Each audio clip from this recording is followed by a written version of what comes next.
She was award-winning journalist at the Chicago Tribune for 15 years prior to founding her company and has an MBA from the Booth School of Business here at the University of Chicago. The webinar will be recorded and the recording will be sent to you once it is available. There's also a workshop on decision-making in tough environments with Professor George Wu tomorrow at 10 a.m. and full details are available at polsky.uchicago.edu. If you have any questions, be sure to enter them in the chat box on the live stream. And once again, once we wrap up the discussion, we'll have some time at the end for questions as well. You should also expect Melissa to ask questions of you and to put answers in the live stream chat box. So with that, I'd love to introduce Melissa Harris. Thanks so much, Lucas. It's a pleasure to be with you guys this afternoon. As Lucas said, I am going to be monitoring the chat on YouTube while I am talking to you, so please participate and jump in.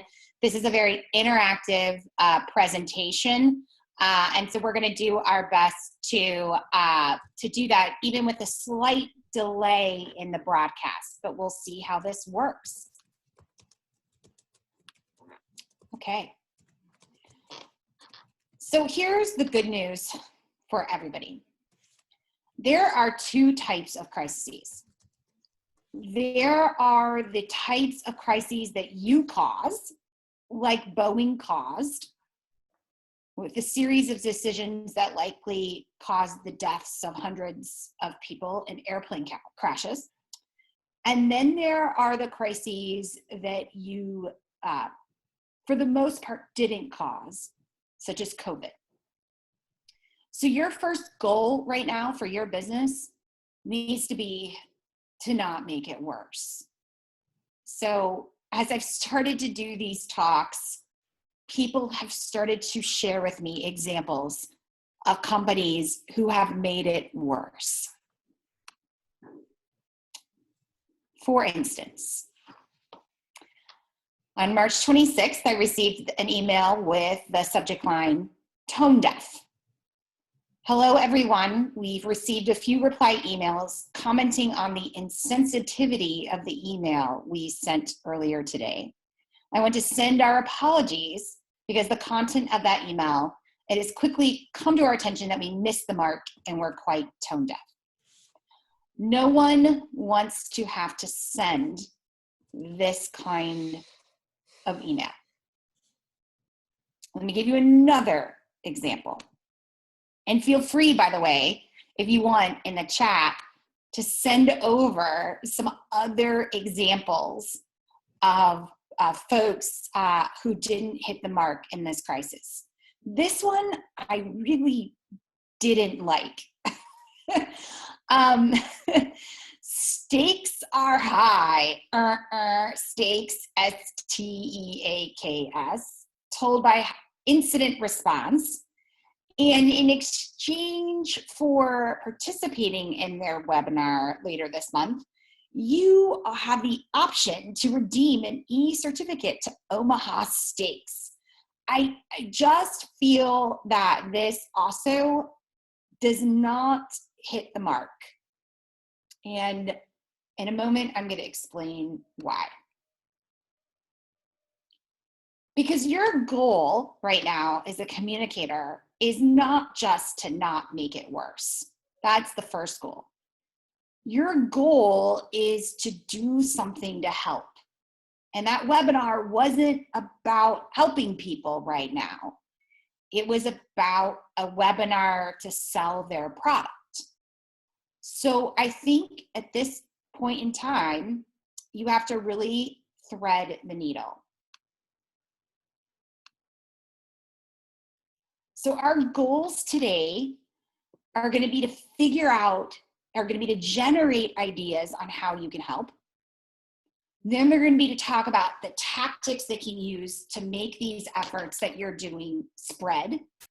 And then we're going to talk about the nitty-gritty about how to set the right tone in your social media and your email to spread the word.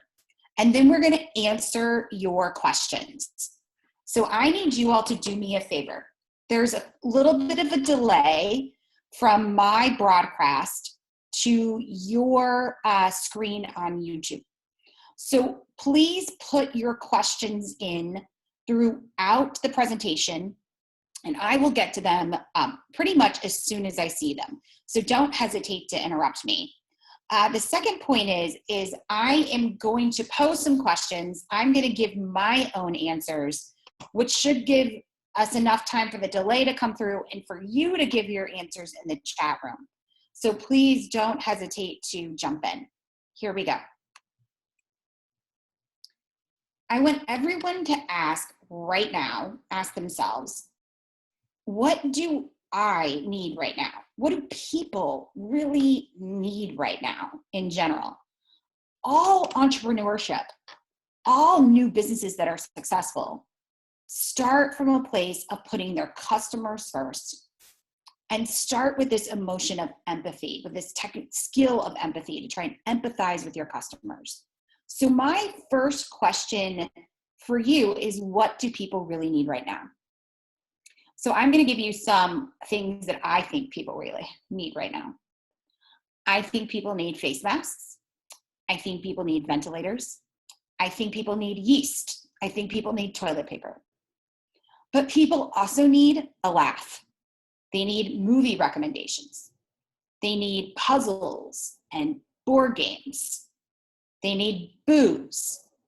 So I'd love for, please don't hesitate to jump into the chat room and tell me what you feel people really need right now. And you need to ask yourself this question as a small business owner.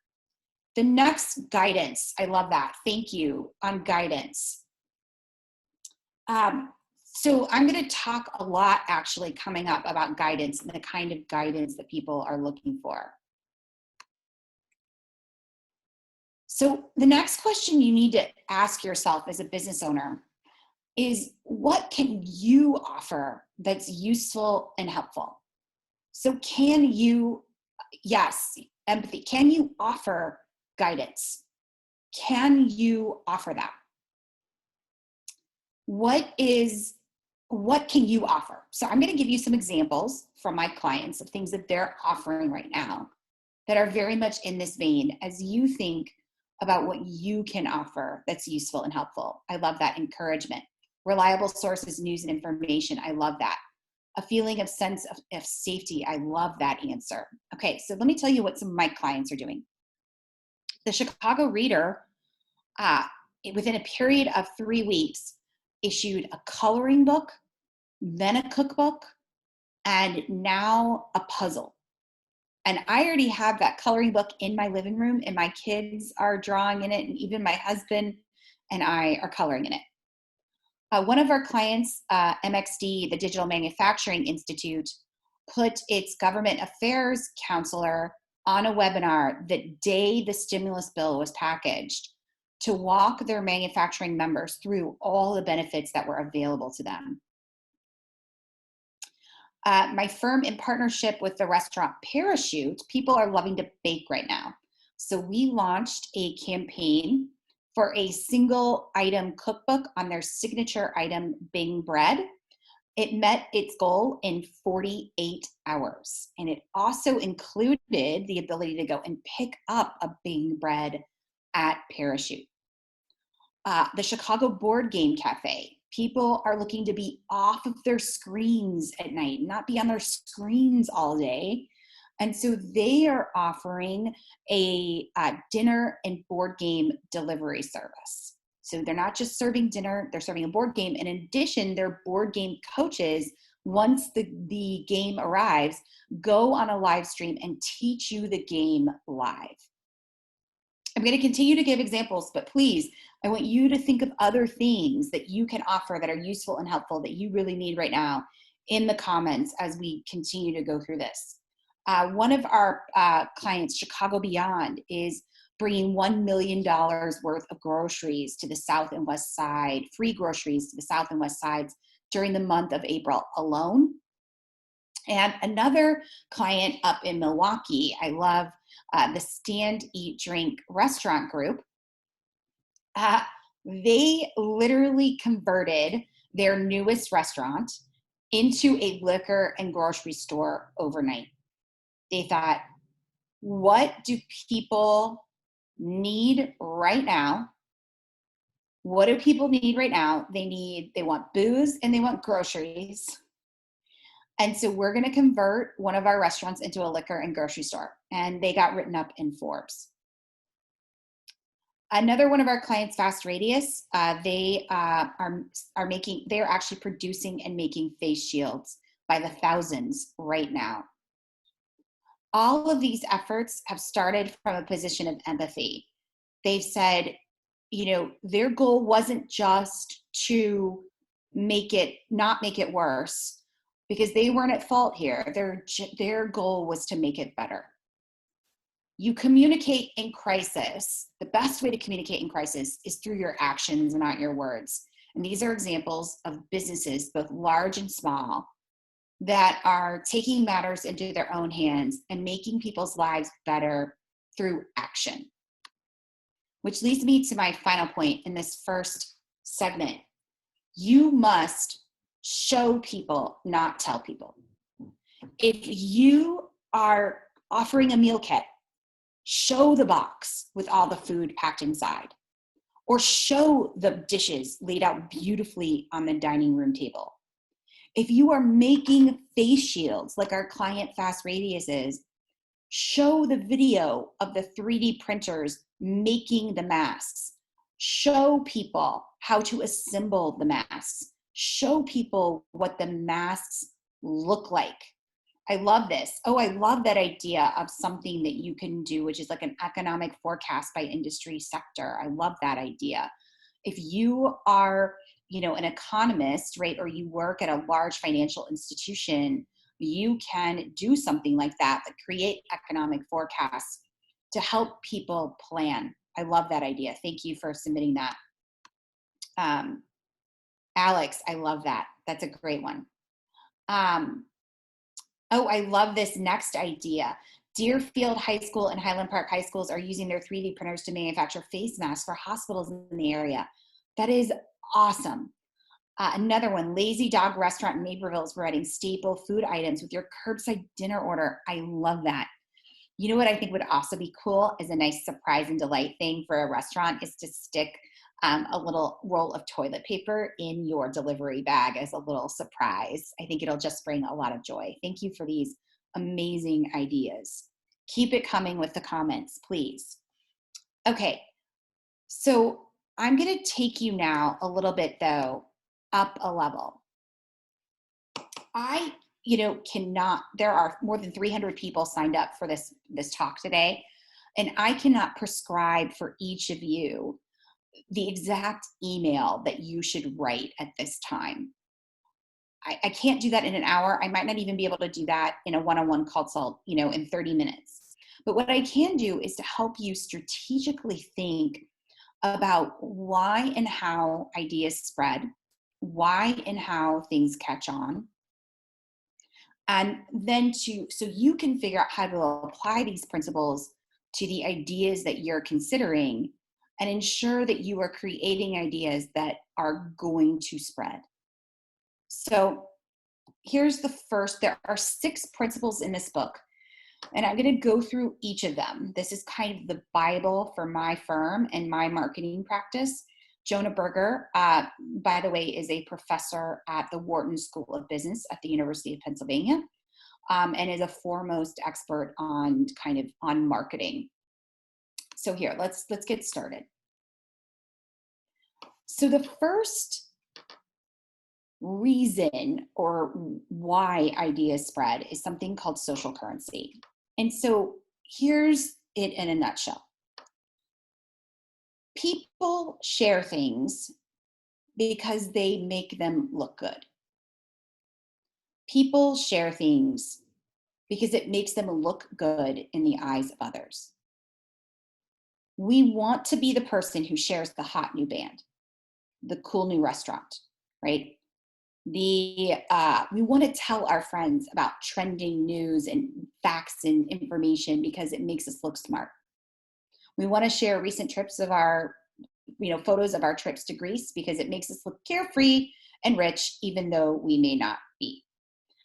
And so there are really three ways to make people look good about themselves, make them look themselves look good when they're sharing or talking about your product.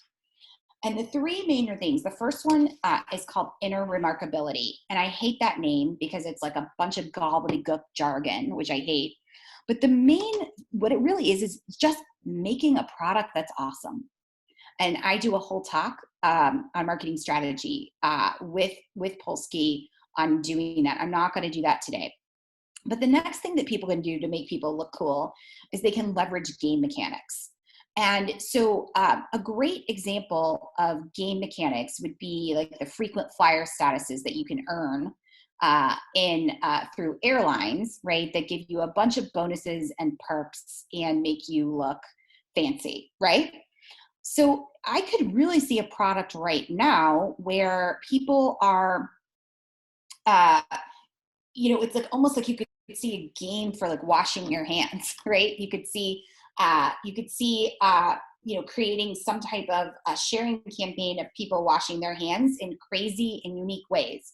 In fact, there is a contest currently being hosted by the Rube Goldberg Foundation. I don't know if anybody ever knows, if any of you are too young to know who Rube Goldberg was, but these cartoons or contraptions that make a normally easy thing like picking up, getting soap into your hands, a very, very complex and artistic thing. And so they're running a foundation that just got a contest right now that just got covered in the New York Times of the craziest, most elaborate contraption to drop a bar of soap into your hands in a sink. This is a brilliant idea of leveraging game mechanics, a contest, in order to promote like healthy and important life-saving behavior. Another way that people can use social currency to kind of help their ideas spread is to make people feel like insiders. And I bet you guys have a ton of examples of this, and please throw some additional ones in the chat. But the ones that come to mind are like Yelp has this like elite Yelper group where you get, if you like really are into posting reviews on Yelp, you get access to these behind the scene perks and benefits. So this idea of social currency and of making people look good. The final thing I'd like to say about this idea is that porn is one of the most consumed pieces of content on the internet, but no one shares porn because it makes them look bad. So you need to figure out how to make your customers right now look really good. The next thing that makes things spread is a trigger. And triggers are, one way to think of it is top of mind, tip of tongue. And triggers are incredibly powerful. This is why email works. This is why social media works, because this is why advertising works, because these ads are triggering things. But this also can work in less overt and almost like hidden ways. And I'm gonna give you a couple of examples. So in 1997, sales of the Mars bar surged. Why in the world would in 1997 sales of Mars bars surged? And it's because NASA launched its Pathfinder mission to Mars that year. Researchers did an experiment in a supermarket. They played French music. You can think French cafe music, like la da la da la da la di da. That was terrible. And more people, as a result, bought, you guessed it, French wine.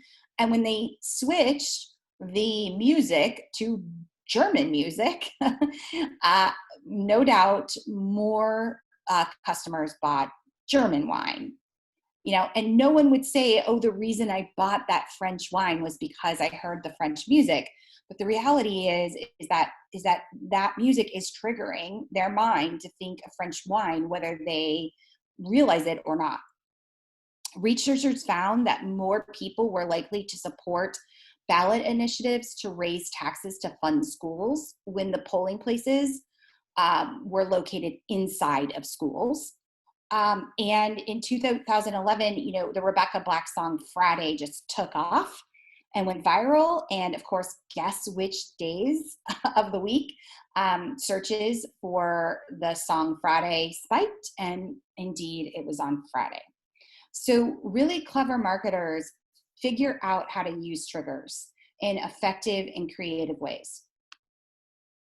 The next point I want to make is emotions. So the big thing that Jonah Berger did was he studied more than 14,000 articles on the New York Times most emailed list, figured out why those articles were the most shared. Why were those articles the one that were most shared? And what he found is that these articles were ones that provoked awe, excitement, amusement, anger, or anxiety. These are the articles that spawned incredibly powerful emotions. And guess what? I'd love to get some thoughts in the chat room. Guess which emotion caused people to share less? What emotion do you think caused people to share less? I'm going to wait for your answers and then I'll jump in. Here's the main point here, is that so often when we communicate in crisis or at any other time, we focus on the features and the facts of our products. We focus on plain old information. Instead, we need to focus on the feelings, the underlying emotions that motivate people to action.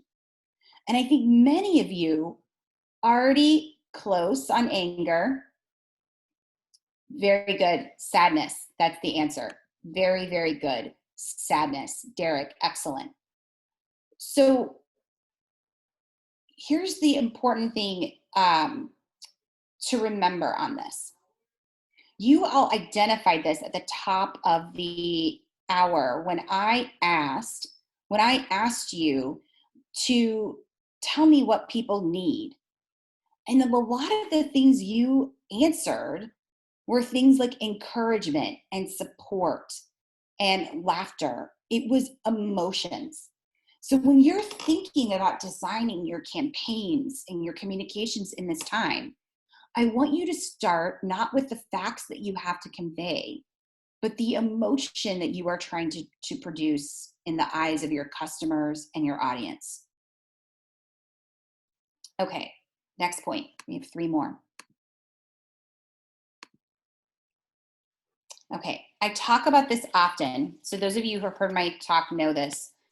And I think about this a little bit differently than Jonah, but I want to ask you guys, when you all, if you're on an Apple laptop, if you were to close the laptop, which way would the laptop be facing?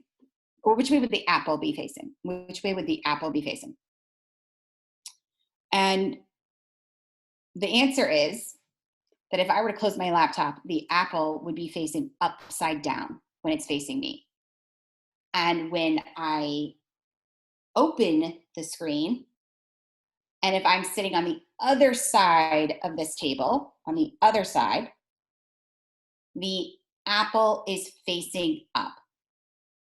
So guys, folks in the chat, what does this turn every single Apple product into?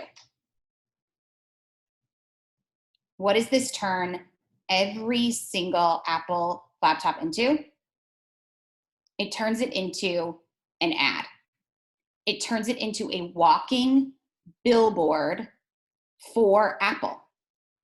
It's genius, right? And now I ask, is that a marketing decision or is that a product decision? Is this a marketing decision or product decision? And the answer is, it's both. It's both a marketing decision and a product decision, because the marketer has to come up with the idea and the product designer has to build the Apple into the product with it facing the right way. This is one of the reasons that makes Apple so successful and frankly, a genius. So thank you all for these comments. That's right. I love that free ad real estate. Keep them coming. So let me ask you another question. When you buy an iPhone and you send your first email message, what is the default message on the bottom of the email? That if you do nothing to touch the phone, what's the default message? So jump in, right? And what it is, that's right, is sent by my iPhone. That is the default message. What does that turn then every single email sent from your iPhone into? That's right. It turns every email into an ad for the iPhone. That's right. Turns it into an ad. It's brilliant. And does Apple have to do anything to pay for those ads being delivered into people's iPhones? It has to pay nothing. I call this building the marketing into your product, or ensuring that the way people find out about your product is in fact built into the product or service. Jonah talks about this in a little bit of a different way. He talks about this as making private spending decisions public. He calls it, if it's built to show, it's built to grow. And you guys can now think of tons and tons of probably other examples of this. The Live Strong bracelets, right? From Lance Armstrong, the yellow bracelets, showing you supported cancer research by wearing a bracelet on your arm. The Ice Bucket Challenge, which showed you supported ALS, right, by dumping ice on your head. Normally, your financial support of cancer research would be a private decision, but by creating a bracelet that you wear, you turn that into a public decision. The best example of this is probably the Movember movement, which is in November when men grow out their mustaches to also, I believe, support cancer research. And the mustache becomes both a public show of support, the growth of the mustache, but also a trigger for a conversation about cancer research, because inevitably someone says, oh, I like your mustache, great job growing out that mustache. And then that gives the opportunity for the gentleman to say, well, the reason I'm growing out my mustache is to show support for cancer research. So it's both a trigger and it's turning a normally public decision into a normally private decision into a public one. The next one is practical value and utility. So this also gets at a lot of the ideas that you all suggested at the beginning of this talk, that people want information, they want facts, but let me suggest to you that the way you share that information matters, and that it cannot, as I said, be just a complete rote sharing of information and facts. There are two, I think, ways to share information right now that are particularly effective. I want to tell the story of the takeout. My colleague, the head of our food vertical at M. Harris & Co. is Kevin Payne, James Beard award-winning journalist. Before he joined us, he was the editor-in-chief and founder of The Takeout, which is The Onion's non-satirical food site. He grew that to nearly 6 million unique visitors a month. And one of the ways he did it, the most popular feature on The Takeout was a feature called The Salty Waitress. And what it is it was a completely made up persona and person who gave people advice in the voice of a salty waitress that we've all experienced on how to behave inside restaurants. So the salty waitress would answer questions like, can I bring my kids to a 1-star Michelin restaurant on New Year's Eve, right? Or do I tip based on the total bill or the bill minus the tax on the actual food order? What percentage do I do? And I would ask these incredibly great questions of practical value and utility, but in a in a way that is joyful, that provokes joy, which is one of those key high valence emotions, and that also provokes an enormous amount of laughter. This is how you elevate your information that you need to convey into something that provokes emotion and thus is more likely to be shared. Another great thing is one of the most watched TED videos, speaking of how practical value and utility can really spread, one of the most shared TED videos is actually a video on how to tie your shoes the correct way. Apparently the way that we're all taught to tie our shoes is incorrect, and I encourage all of you to watch this video. So I think it's a great way that yes, practical value and utility is needed right now, but if you want the information to spread, it needs to provoke joy, it needs to provoke emotion, and this, in the case of the shoes, awe, kind of in surprise. It needs to provoke those things. You cannot just convey facts. Facts get lost. Okay, final one. And I want you to throw in your questions, please. Don't hesitate to throw questions into the chat. Stories. Okay. Most people are very, very skeptical of traditional advertising these days. And what you need to understand is that information travels under the guise of what seems like idle chatter. Stories are actually what carry things with a lesson or a moral, okay? So one of my favorite stories wrapped into an ad is one created by Ogilvy, the advertising and PR firm, and it was shot for Dove. And it was a woman staring at a camera without makeup, and then a bright light shines on her face, and then the makeup artists start going to work on her face, and then the hairstylists start going to work on her hair, and then they put her in a studio in front of the bright lights, and then they blow air so her hair is just like gorgeous, right? And then the photographer starts taking photos, and then you see someone else on a computer start photoshopping and manipulating her face. And then you finally see that face up on a billboard in Los Angeles. And then the words appear on the screen. No wonder our perception of beauty is distorted. It's a 74-second ad. And it was one of the best ads ever made. And it was by Dove. It was for their Evolution campaign.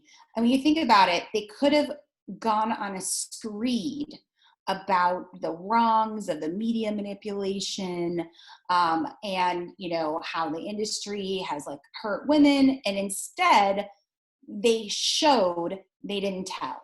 They showed they didn't tell, and they wrapped it into a story. They showed they didn't tell, they wrapped it into a story. Okay. So now that you understand those 6 principles, I want you to go back and think against these standards, what can you offer that's useful and helpful? What can you offer right now? What can you do right now that's a practical value and utility, that creates emotional responses, that turns a private buying decision into something that's public,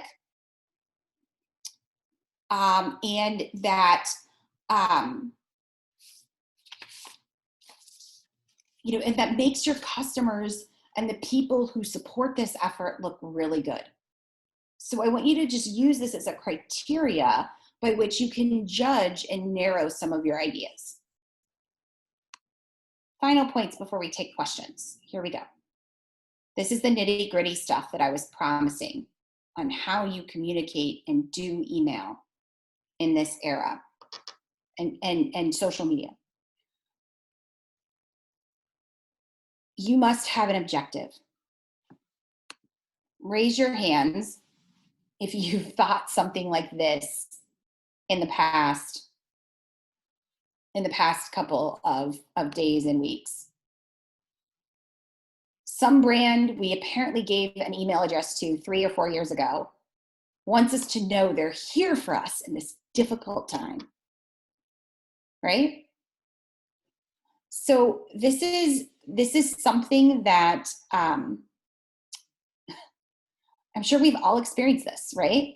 And no one really wants to experience this. So you need to make sure that when you are reaching out and communicating, you have a clear objective. I send out, my company very rarely emails its list. We hadn't emailed our list since September of last year, but I did send one out. Thanks guys for those comments. I did send one out 2 days ago with 2 things. I'm doing 2 free open to the public webinars this week. And I'm like, here, sign up. Totally free, right? The second thing that I'm able to do, that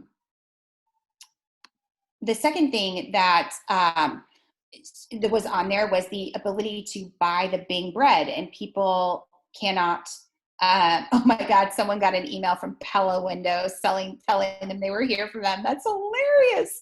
That is awesome. Thank you for sharing that, Stephanie. That's great. People are, so you need to have an objective and you need to be clear. And that takes me to my next point.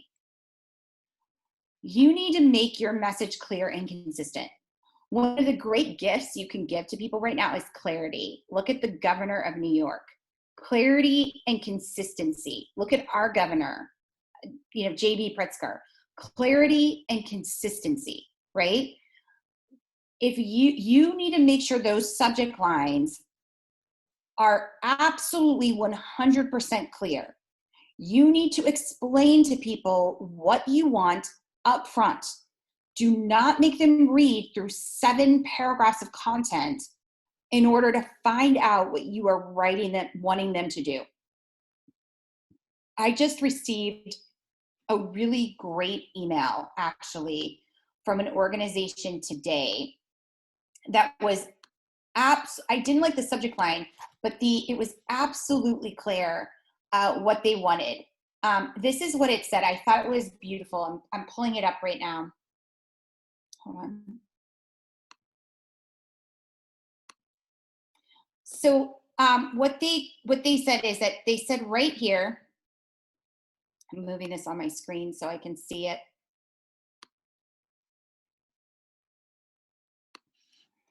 It says, raising critical funds during COVID-19, Forward Together. Supporters and friends, today is the kickoff of our Forward Together fundraiser to raise critical funds so that we can continue to support our teachers and students this spring and summer. And in this edition, we kick off our new series. And then it says, would you like to opt out of COVID-19 emails? Do so here. And then it says why we're doing this. And it's written in 4 clear bullet points. We're doing this because our students and their families are some of the hardest hit in this large scale crisis. And then it says what this means for you. You'll hear from us a little more you'll hear a little more from us than usual. From now until June 1, we'll reach out by email once a week to provide updates about our program, share messages from special guests, and check in on our fundraising progress. You may also hear from other members of our family in order to support the fundraiser. We know this is different, so we promise to be transparent about what we're sharing with you and why. That is an excellent email. An excellent email. It explains right up the top what they want, which is that they want your money, but it also explains to you why you're going to be hearing from them more and how you're going to be hearing from them more. So I'm just trying to get my chat back on my screen. Give me 1 second. There we go. Yeah, that's a great comment. Including the reasons behind our decisions. That's like so important. Explain the reasons behind your decisions, which is exactly what they did. And thank you for that comment. It's a great one. It's a great Booth lesson. The final thing is be empathetic. So you need to know your objective. You should not be sending out emails unless they have a clear objective. You need to make that message clear and consistent. I love adding, you need to include the reasons why you are making such a decision if you are emailing them more. But most importantly, your tone has to be empathetic. And one way to guarantee that is to have an outsider review your communications before you send them, someone you trust, someone whom you know has high empathy, empathy is one of their strong skills. I have a member of my team who is has amazing empathy, and we are not sending things out without checking with her first to ensure that the message is on tone and appropriate for this time. So I'm going to start taking your questions. So I want you guys to jump in. Okay. Oh, we've got some questions.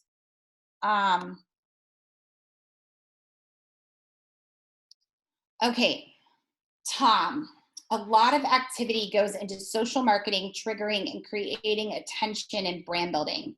Can you give guidance on how to translate activities into real growth and customer success? Oh, Tom, boy, I have a novel on this. So first of all, Luke, I do not have my marketing strategy session scheduled right now, but I'm wondering, Tom, if we can get you a link. But here's what you need to remember. There are 4 P's in marketing. I'm going to try to summarize a whole hour into a paragraph. There are 4 P's in marketing. Who knows what they are? Can folks in the chat jump in with the 4 P's of marketing? Melissa, while people are jumping in for those with those 4 P's, if they email me at lucas.peralta@chicagobooth.edu, I can make sure they get access to your marketing strategy workshop online. Okay, great. Wonderful. But there are 4 P's. Thank you so much for that, Lucas. They are product, price, placement, and promotion. Product, price, product, price, placement, and promotion. That's right. I appreciate you all jumping in here. Here's the deal.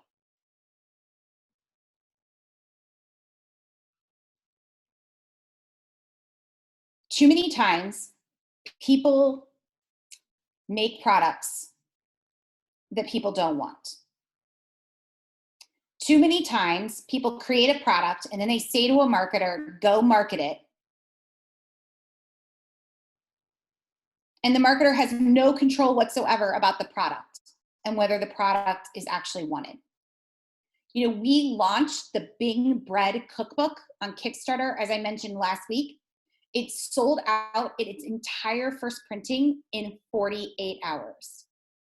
And it wasn't just because we had the right price, which we did. It wasn't just because we had the right promotion strategy. It was because we created an awesome product that people wanted.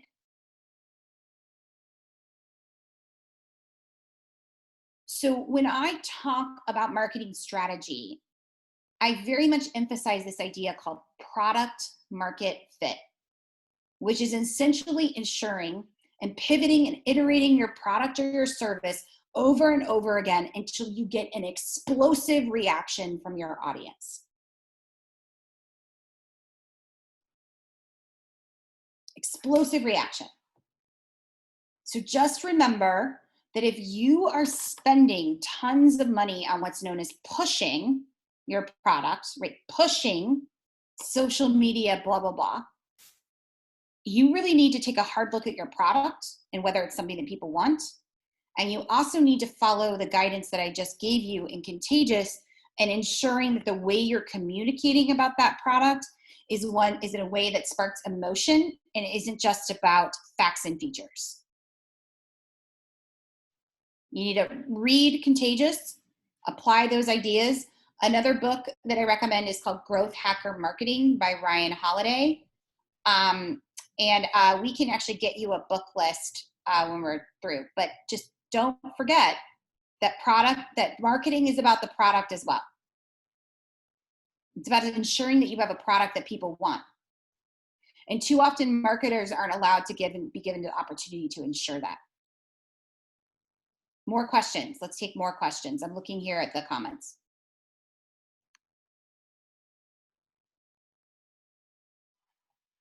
Okay. So we have a comment here. One huge piece of advice when communicating, eliminate any uncertainty to the consumer's mind. Yes, and that's what I meant by make your message clear and consistent. I think one way to do this is that if you think that your communication is going to spark a ton of questions because it's a radical change or it's a critical change, such as furloughs or layoffs, you should have a quick FAQ available so that people can get their questions answered quickly. You should also try to write the FAQ and then go back and include the answers to all of the likely questions in your original communication. You should try to not make them have to go and click more links to get the information they need. Think about the FAQ, make sure the most obvious questions are answered in your communication.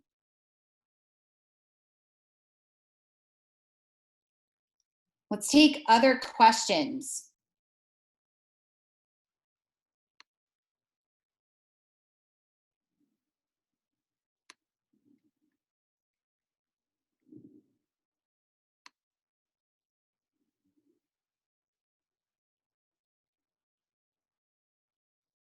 What other questions do we have? Thanks, Polsky Center for putting, okay, there we go. Okay, great, thank you guys. Is there a balance to self-promote versus having others promote how you are helping others? Risk doing good things and it not getting out. How do we best communicate over a few months' time? Okay,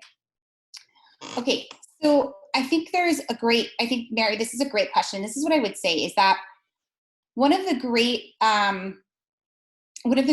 ways to do that is to get your customers involved. So if you are doing something right now to help people, I think you should invite your customers and your audience to get involved in that effort. Therefore, it's not about self-promotion. It is about making your efforts bigger and stronger and more effective.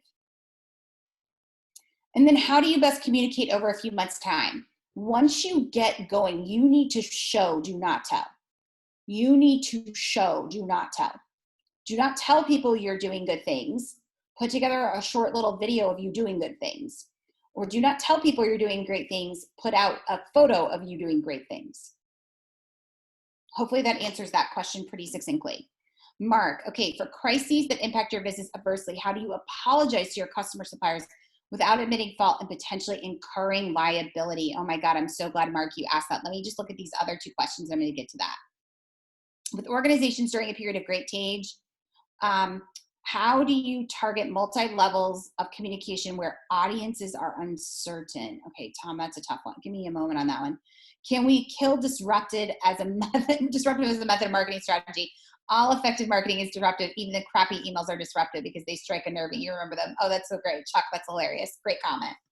Okay, so, and a lot of marketing has a lot to learn from behavioral science. Absolutely. I took several behavioral sciences courses at Booth, and I can recommend Thinking Fast and Thinking Slow is a great primer to behavioral science to help you think about marketing and advertising for certain. And I can recommend some other behavioral economics books. One of my favorites is Nudge by Professor Richard Thaler at Booth. That's another great one, a way to think about how to use behavioral science in marketing. Okay, so how do you apologize to your customer suppliers without admitting fault and potentially incurring liability? Okay. First of all, I want to applaud you for getting to the point to realizing you need to apologize, because so often that is the first battle, is for someone to have the self-awareness to understand when they need to send an apology. The second thing is that in real crises where you actually have made a mistake, I often find myself as the communications advisor in downright blood feuds with the attorneys. And here's what I'm going to say, is that a legal strategy is just that. It is a legal strategy. It is a conservative risk avoidance strategy. It is almost always not your best crisis communications or marketing strategy. When I am in real crises, I am fighting with the lawyers. So here's what you just have to remember, is that your legal strategy, as I said, is not your calm strategy. And you need to keep your customers in mind versus your liability, and your brand in mind. And I believe you need to place liability second to that. Now, I say that because I'm the communicator and the marketer, but I'm looking at the long-term interests of your long-term interests, not just your liability, your current or short-term liability. I need to dig deeper into the specifics of what you're dealing with, but I think an apology goes a long way toward reducing your liability and can go a long way toward smoothing over relationships and avoiding litigation.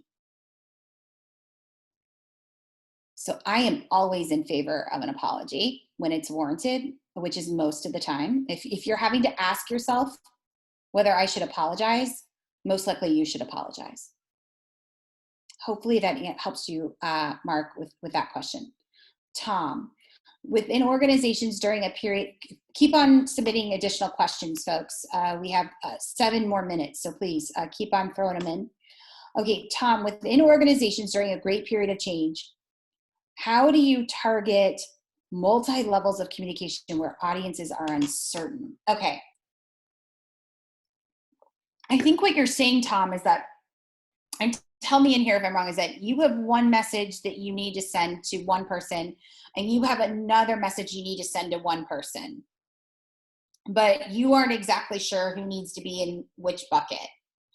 I recommend working really, really hard to ensure that the same message goes to everyone.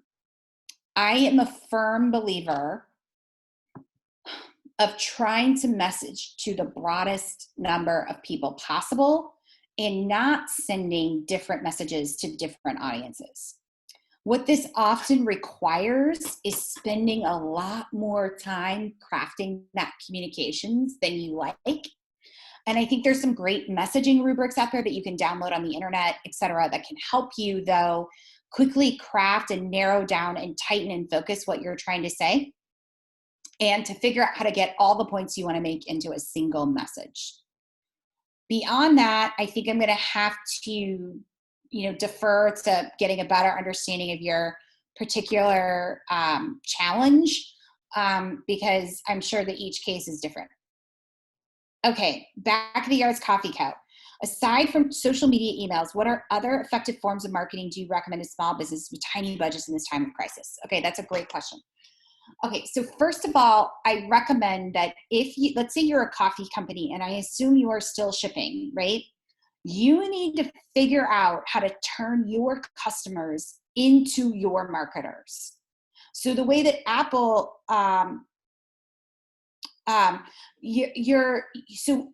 this goes back to this Apple example, especially when you have a physical good, right? It's like they built the marketing into the product.